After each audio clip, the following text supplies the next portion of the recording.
Donc, je m'appelle Daphné Saladin, je suis psychologue pour le CIMA. Donc, le CIMA, c'est le service d'inclusion mobile en milieu d'accueil, qui est donc un service qui favorise l'inclusion d'enfants à besoins spécifiques dans les milieux d'accueil ordinaires. Donc voilà, service subsidié par la vie qui est organisé par la province de Hainaut.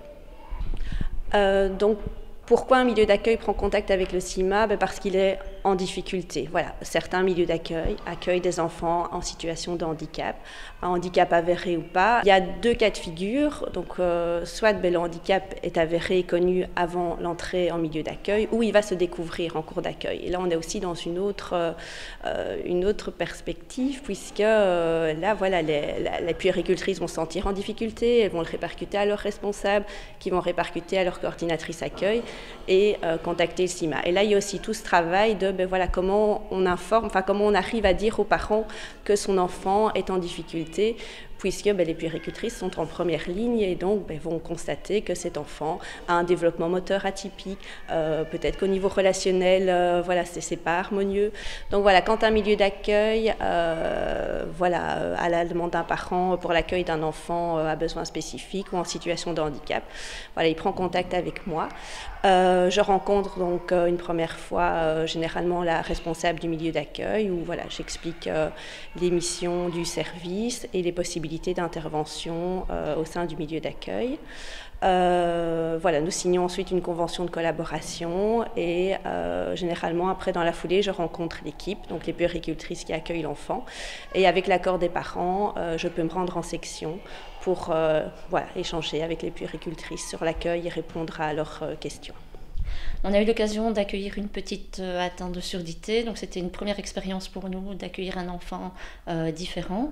La coordinatrice de l'ONE nous a conseillé de nous orienter vers le CIMA, qui nous a donc apporté beaucoup de soutien, en tout cas d'abord une écoute pour pouvoir nous aider en tout cas à accueillir cette petite. C'était d'abord rassurer l'équipe qui était très inquiète par cette première expérience. Donc l'équipe était d'accord de faire tous les efforts, les rencontres et donc le CIMA est venu sur place, des entretiens individuels, des entretiens en équipe avec les puéricultrices et avec moi-même.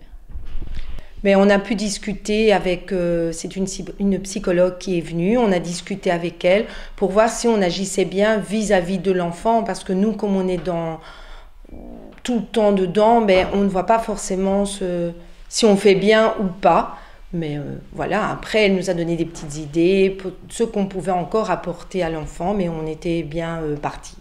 Mais je pense que les puéricultrices, voilà, malgré le fait qu'il n'y a pas une formation spécifique à l'accueil de l'enfant différent, ont quand même cette connaissance voilà, du développement de l'enfant.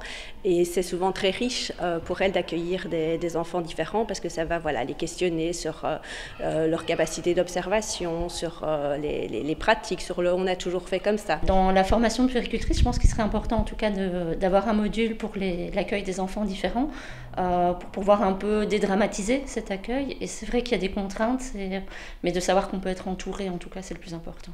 Par contre, parfois, il y a une réflexion quant au matériel de jeu proposé aux enfants. Voilà, un enfant forcément avec une déficience intellectuelle qui va être dans la section dite des grands ne va pas pouvoir utiliser à bon escient le matériel proposé. Donc voilà, ça fait aussi partie de l'accompagnement du CIMA, d'aller chercher dans la section des petits un matériel plus adapté, ou alors moi, de proposer du matériel de jeu qui va être plus adapté aux besoins de l'enfant.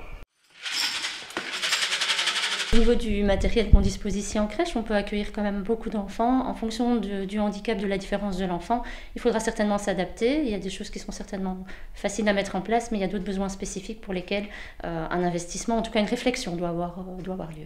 On a une grande reconnaissance de la part des parents pour l'accueil de leurs enfants. Je pense que les parents sont entourés, encadrés aussi bien par l'équipe, les puéricultrices de la section, par la direction, mais de savoir qu'il y a un accompagnement d'un service extérieur en tout cas, où on peut poser nos questions, on peut revenir vers eux, où les parents nous posent des questions, on revient vers eux également. Il y a vraiment un échange qui se fait autour. Mais nous, ici, on ne fait pas de différence, on l'accueille comme les autres enfants et on essaye de se mettre, ça dépend de la difficulté de l'enfant, donc on répond à ses besoins comme aux autres enfants, mais on ne fait pas de différence.